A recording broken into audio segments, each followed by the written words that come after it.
जालना शहरातील भरवस्तीतील महावीर चौकातील एसबीआय बँकेच्या एटीएम मशीनला गॅस कटरने कापून आतील तब्बल 24,54,000 रुपयांची रोकड चोरट्यांनी लंपास केली आहे।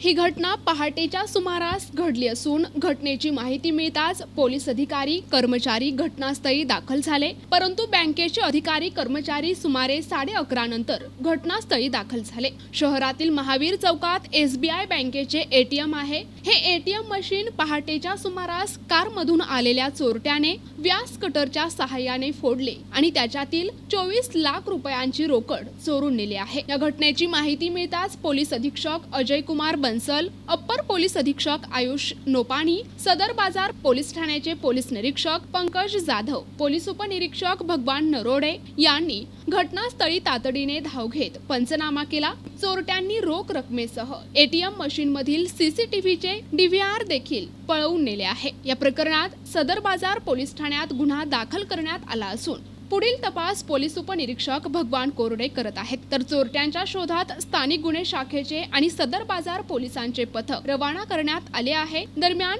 बँकेचे अधिकारी आणि कर्मचारी सुमारे 11:30 नंतर घटनास्थळी दाखल झाल्यामुळे पोलीस अधिकारी कर्मचाऱ्यांसह नागरिकांमधून आश्चर्य व्यक्त केले जात आहे।